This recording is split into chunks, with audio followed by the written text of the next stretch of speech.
Buenas tardes, profesora. Somos el equipo conformado por José Luis Méndez, Osvaldo Toski, David Muñoz y su servidor Alejandro Tochumani Cosme. Vamos a hablar del tema de la administración de la presidencia de Venustiano Carranza, dividiendo el tema en tres partes fundamentales.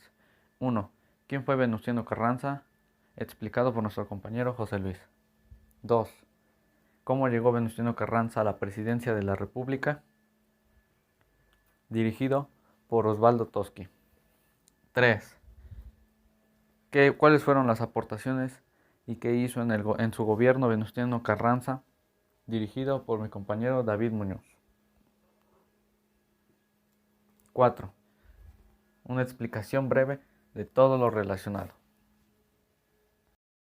Venustiano Carranza Garza nació en la población de Cuatro Ciénegas, Coahuila, lugar en aquel momento contaba con poco más de 2000 habitantes. El 19 de febrero de 1856, por decreto de Santiago Vidaurri, el estado de Coahuila fue anexado al estado de Nuevo León, por lo que para 1859, año que nació Carranza, Cuatro Ciénegas pertenecía a Nuevo León. Posteriormente, el 26 de febrero de 1864, Benito Juárez decretó la separación de Coahuila y Nuevo León.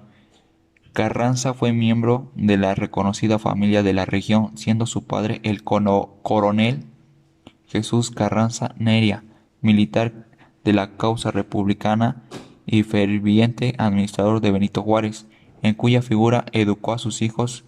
El coronel Carranza también fue unas variadas ocasiones presidente municipal en Cuatro Ciénegas y jefe político de Monclova. Al fallecer fue sustituido por su hijo Venustiano en la presidencia municipal. Venustiano Carranza es declarado presidente constitucional de la República.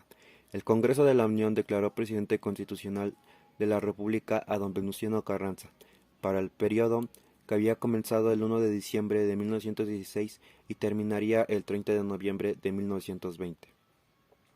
El señor Carranza no lograría terminar su periodo constitucional, porque al estallar la revolución de don Adolfo de la Huerta, secundada por Calles y Obregón, sería obligado a trasladar su gobierno a Veracruz.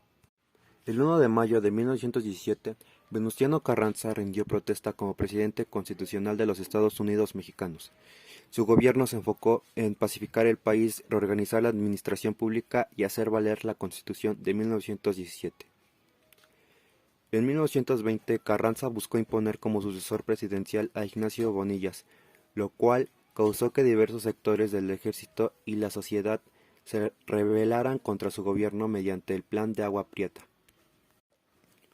El levantamiento obligó al presidente a abandonar la Ciudad de México el 7 de mayo para intentar instalar su gobierno en Veracruz. Durante su gestión se destacó por querer llevar a la práctica la soberanía estatal y municipal, implantó la educación militar en las escuelas oficiales, impulsó la construcción de un ferrocarril y una fábrica calcinadora de zinc. Carranza ayudó con sus fuerzas irregulares a combatir a la rebelión orosquista en 1912, durante la llamada Decena Trágica. Carranza ofreció refuerzos militares a Madero y la posibilidad de trasladar el gobierno federal hacia Saltillo.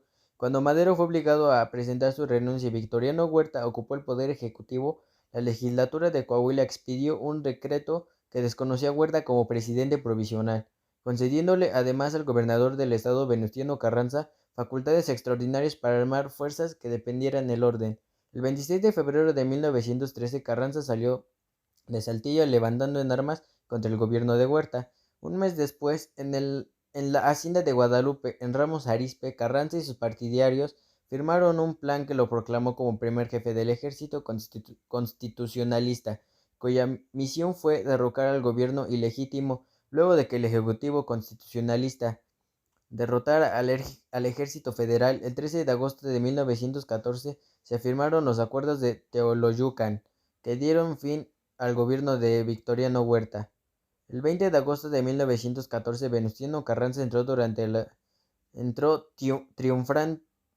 Venustiano Carranza entró triunfante a la Ciudad de México, rechazando el título de presidente interino, pero conservando aún el de primer jefe encargado del Poder Ejecutivo. Explicación de todo lo relacionado del tema. Bueno, Venustiano Carranza fue en principio un partidario, un revolucionario que se unió a las filas de Francisco Madero para derrocar al entonces presidente Porfirio Díaz. Después fue pasando tanto en división política como en militar, hasta llegar a ser nombrado por el Congreso de la Unión como presidente de México. En su estancia, bueno, logró la Carta Magna, que es ahora el principal difusor de ley de nuestro país, además de otros congresos.